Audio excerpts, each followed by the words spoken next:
नमस्कार। चलिए बच्चे, आज हम करते हैं नेताजी का चश्मा कक्षा 10 का पार्ट 1। क्योंकि हमारे आने हैं फर्स्ट सेम में मल्टीपल चॉइस क्वेश्चन, तो मैंने उन्हें मल्टीपल चॉइस ना लेकर उसे वेरी शॉर्ट क्वेश्चन में कन्वर्ट किया, अति लघु उत्तरात्मक प्रश्न। और आने कैसे हैं? बहुविकल्पीय। तो मैंने अति लघु उत्तरात्मक प्रश्न बनाए हैं, जिसके अंतर्गत आपको बहुत सारे प्रश्नों के उत्तर दिए जाएंगे ताकि आपको आसानी से ये पार्ट समझ आ जाए। चलिए बढ़ते हैं पहले प्रश्न की ओर। स्वयं प्रकाश जी ने किस पत्रिका का संपादन किया? स्वयं प्रकाश जी ने किस पत्रिका का संपादन किया? उत्तर है वसुधा। स्वयं प्रकाश जी ने अपनी कहानियों में मुख्यतः किस स्थान के लोगों का सजीव वर्णन किया है? कहाँ के लोगों का उन्होंने सजीव वर्णन किया है? तो उत्तर है कस्बाई वर्ग के लोगों का। कस्बाई होता है टाउन, यानी टाउन में रहने वाले लोगों का उन्होंने अपनी कहानियों में सजीव वर्णन किया है। स्वयं प्रकाश जी के कितने कहानी संग्रह प्रकाशित हो चुके हैं? तो उत्तर होगा 13। नेक्स्ट क्वेश्चन, देश प्रेम की भावना लेकर देश के निर्माण में थोड़ा बहुत योगदान कौन दे सकता है? ध्यान से सुनिएगा। देश प्रेम की भावना लेकर देश के निर्माण में थोड़ा बहुत योगदान कौन दे सकता है? तो उत्तर है सामान्य व्यक्ति भी। आगे बढ़ते हैं। अगला प्रश्न है, नेताजी का चश्मा कहानी रेखांकित करती है किन के बारे में? देश के करोड़ों नागरिकों के योगदान को। किसको रेखांकित करती है? देश के करोड़ों नागरिकों के योगदान को। समझ आ रही होगी आपको, क्योंकि बहुविकल्पी में बहुत सारे विकल्प दिए जाएंगे। तो यहाँ अति लघुत्रात्मक प्रश्न के उत्तर दिए गए हैं, जिनमें आप आसानी से देख सकते हैं कि इसका उत्तर क्या है, किनके बारे में रेखांकित करती है। जो हमने कहानी करी है स्वयं प्रकाश जी की नेताजी का चश्मा, तो उत्तर बनेगा देश के करोड़ों नागरिकों के योगदान को स्पष्ट करती है, कहानी रेखांकित करती है। आगे बढ़ते हैं। हालदार साहब प्राय कितने दिनों के अंतराल पर कस्बे से गुजरते थे? कितने दिनों के बाद कस्बे से, यानी जो कस्बा किसे कहा जाता है, टाउन को, गुजरते थे? तो उत्तर आएगा 15 दिनों के बाद। नेक्स्ट है, नगर पालिका थी तो कुछ ना कुछ करती भी रहती थी में क्या भाव है? यानी कि क्या कहना चाहते हैं इस कथन के माध्यम से? नगर पालिका थी तो कुछ भी करती रहती थी, ठीक है, तो ये है इसका उत्तर, व्यंग्य का भाव है। नेक्स्ट, स्वयं प्रकाश का अधिकांश समय कहाँ व्यतीत हुआ था? राजस्थान में व्यतीत हुआ था। नेक्स्ट, स्वयं प्रकाश जी को किन किन पुरस्कारों से सम्मानित किया गया? कौन कौन से पुरस्कार थे? देखते हैं हम इसका उत्तर। चलिए इसका उत्तर देखते हैं, कौन कौन से पुरस्कारों से सम्मानित किया गया। तो उत्तर में आएंगे पहल सम्मान पुरस्कार। कौन सा? पहल सम्मान पुरस्कार, वनमाली पुरस्कार, राजस्थानी साहित्य अकादमी पुरस्कार। ठीक है, पहल सम्मान पुरस्कार आपका यहाँ पर आ सकता है कि आप कहेंगे मैम ये तो सारे 3 दे दिए आपने, हम क्या करें?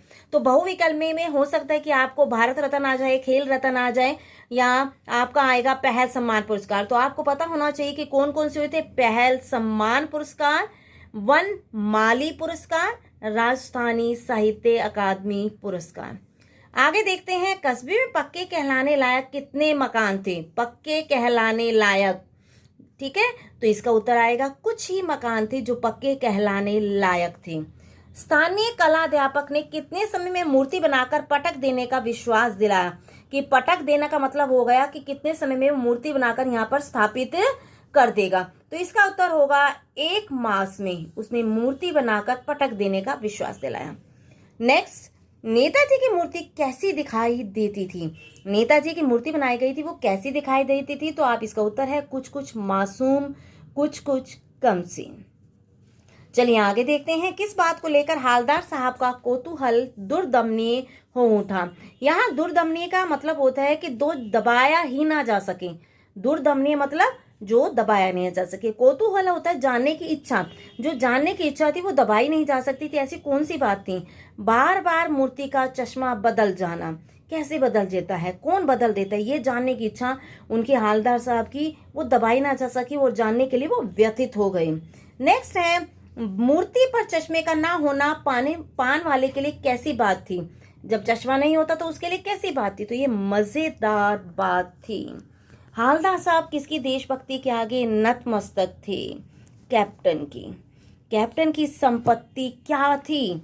कुछ क्वेश्चन ऐसे भी दिए गए हैं जो आपको पढ़ते जरूर होंगे आप पाठ में, लेकिन आपको समझ नहीं आता होगा क्या कहना चाहते हैं, क्या निचोड़ निकला है। तो कुछ क्वेश्चन ऐसे भी हैं जो आपके लिए पढ़ने के बाद भी आपकी पहुंच से बाहर हो जाते हैं। जैसे कि है, कैप्टन की संपत्ति क्या थी? एक छोटी सी संदूकची तथा बांस पर टंगे बहुत से चश्मे। क्या थी उसकी संपत्ति? एक छोटी सी संदूक थी, ठीक है, संदूकची होता है जिसमें सामान रखा जाता तथा बांस पर टंगे बहुत से चश्मे।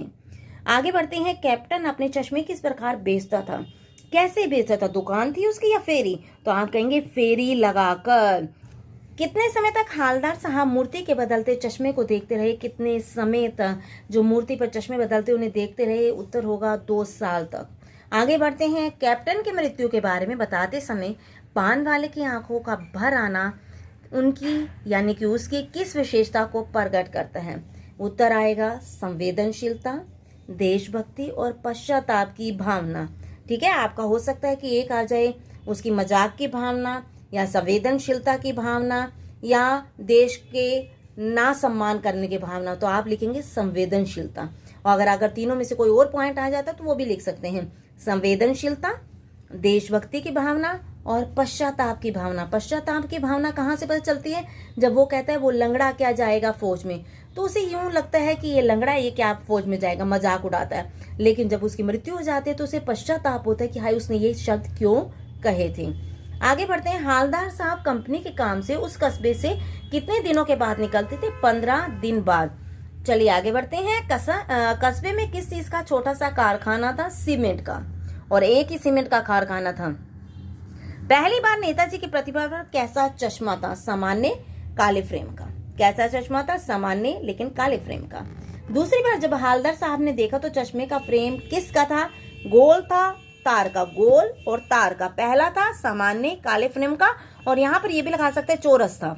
ओके, यहाँ पर चौरस भी लगा सकते हैं, लेकिन दूसरी बार गोल तार का था। कस्बे में ओपन एयर सिनेमा घर कितने थे? 2। और कस्बे में लड़कों के कितने स्कूल थे? 1। लड़कियों का भी एक स्कूल था और लड़कों का भी एक स्कूल था, और ओपन एयर सिनेमा 2 थे, बाजार भी 1 था। चलिए आगे देखते हैं, क्योंकि कई बार ऐसा होता है लेसन रीड करने के बाद, पढ़ने के बाद भी कुछ क्वेश्चन हमसे छूट जाते हैं। हम समझते हैं इसमें है क्या, लेकिन कई चीजें बहुत आसानी से निकल आती है जो यहाँ पर आपके अति लघुतरात्मक प्रश्नों में दी गई हैं। चलिए देखते हैं अगला। नेताजी की प्रतिमा को देखते ही क्या याद आ जाता था? दिल्ली चलो। अगला प्रश्न, नेताजी की प्रतिमा टोपी की नोक से कोट तक के दूसरे बटन तक की कितने फुट ऊंची थी? 2 फुट। कितने फुट? 2 फुट। नेताजी की मूर्ति पर सरकंडे का चश्मा देखकर हालदार कैसे खड़े हो गए थी? अटेंशन में। आगे है, बस्ट किसे कहा जाता है?